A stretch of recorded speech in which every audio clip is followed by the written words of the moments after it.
Permakultura je zdrav i održiv suživot čovjeka i prirode. To je način upravljanja prirodnim resursima koji uzima u obzir prirodna načela i mudrost naučenu od prirode. Time činimo dobro prirodi, ali i sebi, jer čovjek nije jedinka izdvojena iz prirode. Mi smo dio prirode i sve što radimo u toj prirodi i što radimo u svom okolišu izravno će se odraziti i na naš život, ali i na život naših potomaka.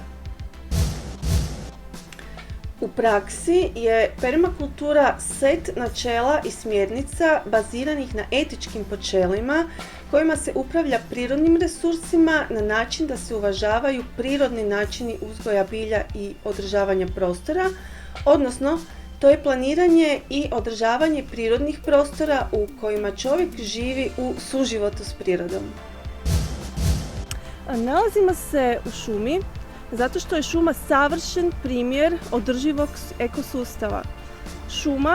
U šumi ne trebamo koristiti pesticide, ne trebamo koristiti insekticide ni herbicide, ne trebamo koristiti umjetna gnojiva, ali svejedno šuma svake godine daje plodove. Svake godine hrastovi daju žireve i svake godine kesteni daju kestenje.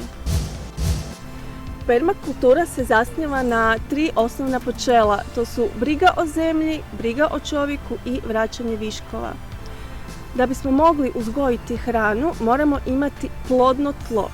Da bi tlo bilo plodno, mora imati sloj humusa koji nastaje raspadanjem organske tvari. Ukoliko koristimo pesticide i druge kemijske dodatke, ti dodaci ubijaju mikroorganizme i životinje koje svojim odumiranjem i raspadanjem stvaraju upravo taj plodni sloj. Primjenom kemijskih sredstava prekida se razmnožavanje ovih organizama te se narušava prirodna ravnoteža prekidanjem hranidbenog lanca. U permakulturnom načinu uzgoja bilja ne upotrebljavaju se kemikalije, te se stoga taj plodni sloj održava i produbljuje. Briga o čovjeku podrazumijeva pripremu staništa, odnosno kućice izgrađene u skladu sa permakulturalnim načelima, te uzgoj hrane koja je isto tako zdrava, bez primjesa kemijskih sredstava.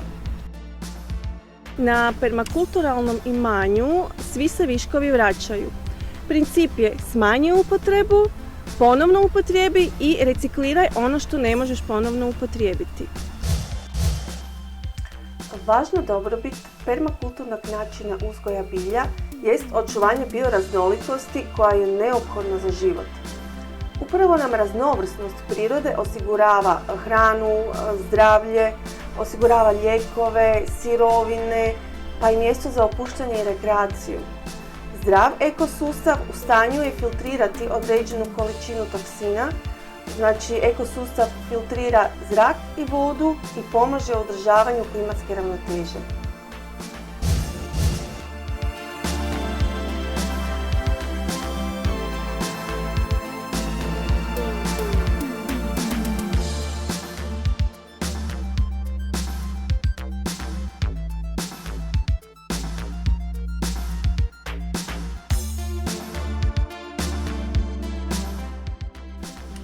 Zdrava priroda pomaže i ekonomiji koja je sada trenutno ugrožena zbog COVID situacije. Naime, polovina svjetskog bruto domaćeg proizvoda ovisi upravo o prirodi.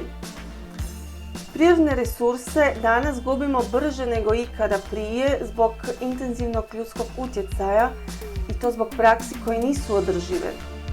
Milijun biljnih i životinjskih vrsta je pred izumiranjem, a do današnjeg dana populacija divljih vrsta se smanjila za otprilike 60%, to je velik broj, jako zabrinjavajući. Isto je tako i mnogo šuma devastirano i spaljeno zbog uzgoja hrane za stoku. Osim prometa i fosilnih goriva koji se prozivaju kao glavni krivci za klimatske promjene i za globalno zatopljenje, izniman utjecaj na okoliš i na klimu ima uzgoj stoke i peradi za prehranu.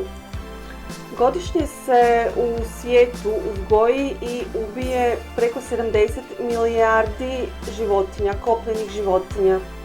Kada to usporedimo s brojem ljudi, nas ima oko 7 milijardi, znači ubije se 10 puta više životinja, ne računajući morske životinje.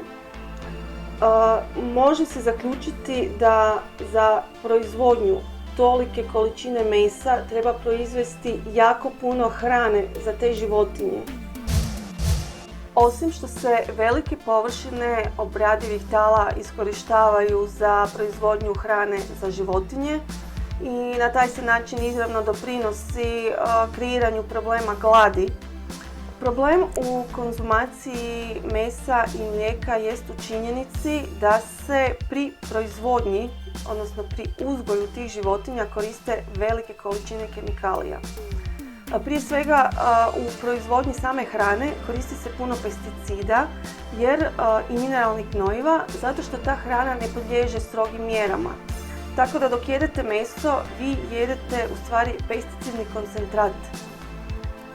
Zatim pri uzgoju stoke doziraju se dosta velike količine antibiotika i to se ne radi kada su životinje bolesne, već se antibiotici daju preventivno kako bi se što više povećala iskoristivost i što više smanjila smrtnost životinja. Stočna industrija kao takva je u stvari najmanje održiva od svih, ali preživljava zahvaljujući poticajima koji se izdvajaju iz proračuna države. Nadalje, u proizvodnji mesa koriste se i dodaju se i hormoni i to svakako ima izravan učinak na naše zdravlje. Problem korištenja spomenutih kemikalija nije samo u činjenici da ih mi izravno konzumiramo, već je problem i u tome što te kemikalije odlaze i u okoliš. U vodotocima pa i u podzemnim vodama nađene su koncentracije i hormona i antibiotika i pesticida. Pesticidi se ne zadržavaju isključivo na mjestu primjene. Vjetar ih zanosi pa često dolaze do naseljenih mjesta.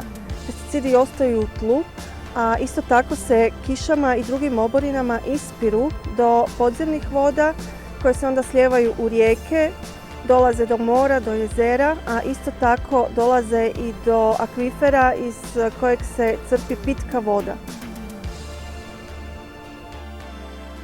Utjecaj kemijskih sredstava nije dakle ograničen na mjestu upotrebe.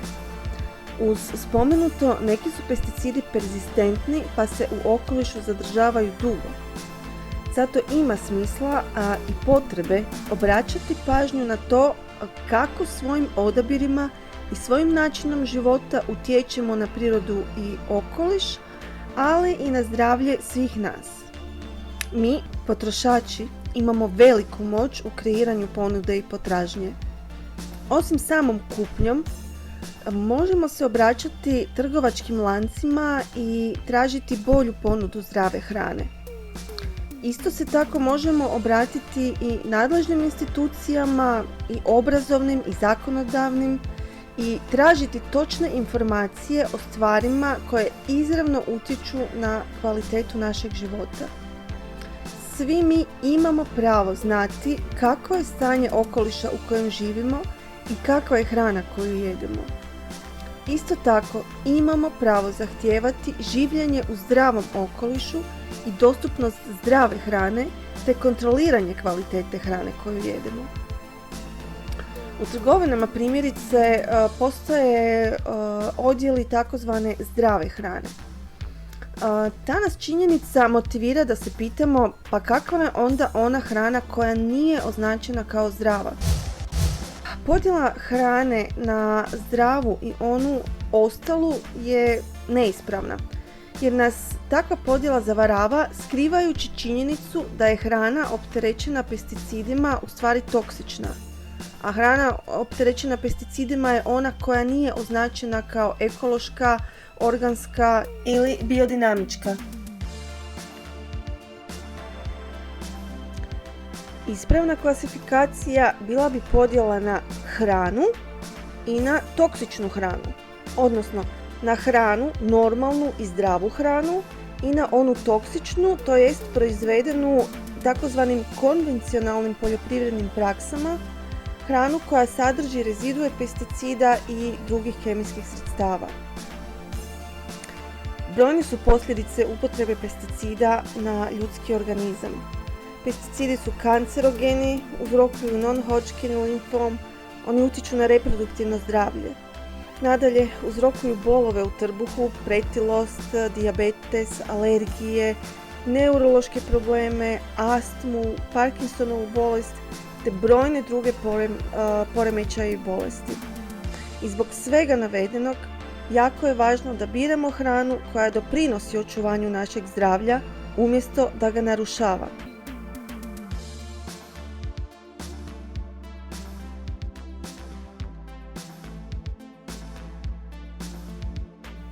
Ove tu jabuke su zdrave i bez pesticida.